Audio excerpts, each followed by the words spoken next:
say, I think, among other things, that I think independence of media is probably one of the most challenging questions of our times.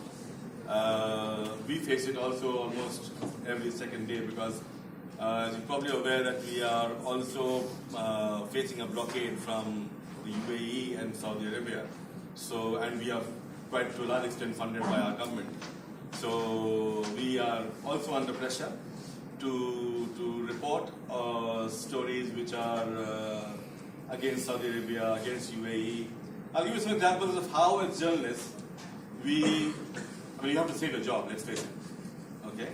But how, as journalists, we can still damage control, or I would say still hold your ground and go with the story. For example, there was a story some days ago of Saudi Arabia planning to have a tunnel across Qatar, a canal across Qatar where they would dump all the nuclear waste and leave crocodiles and all that so that, we are unsafe. Our Arabic channel ran it, and there was a lot of debate in our channel. And we decided that we will completely ignore it because we felt that at times during a situation where things are so vitiated between these countries, these kind of things will always come up. They will always try and put out stories which will generate more kind of attention. And if we react, then they also go a step ahead. And another example which I would give, which is very interesting, which actually concerned me because I was doing a show, I was an inside story, which was about, it was on the day when Cyril Ramaphosa of South Africa was almost certain to be the next president of the country. And I was producing the show that day, and I was quite sure that that's what we'll be doing. Of course, he was to be sworn in the following day. And so I kind of went prepared, and I sent out a mail to the news director saying this is what my plan is. And I never felt that there could be any opposition at all. So I just carried on working. And after about half an hour, I got a call from a news director saying that, so are you going ahead with Cyril? So I said, yes. So I said, okay, but I have an alternate idea. I said, yeah, tell me. So he says that the British watchdog called Ofcom, of which we are part as well, and so is Al Arabiya, which is a UAE-based channel. They had put out a report, Al Arabiya had put out a report, saying that our investigation into Israel's anti-Semitic was completely false, and it was all fudged and all of that.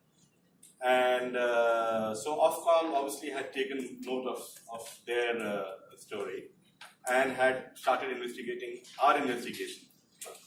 And it was almost, they concluded that Al Arabiya's report was wrong, and they had, once that happens, Ofcom, what it does is it suspends your broadcast rights. So in entire Europe, Al Arabiya wouldn't have been seen.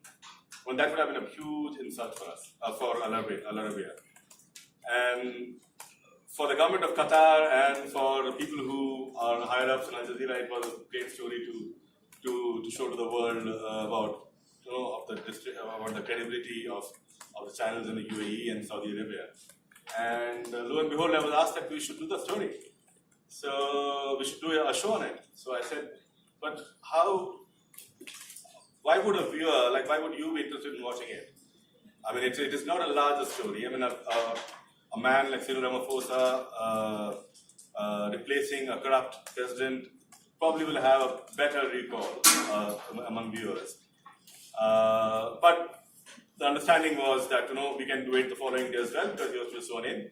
And today, there's no questions asked. We're going to do this.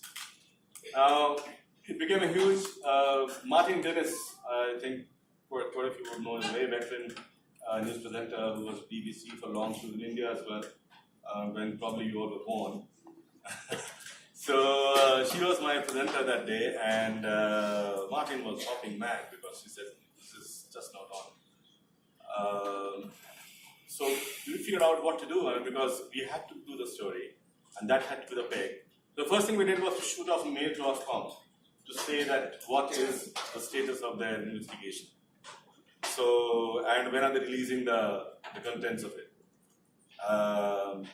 So we started off with that, and then we thought that obviously what Al Arabiya had done, Ofcom at that point was thinking that it was fake news.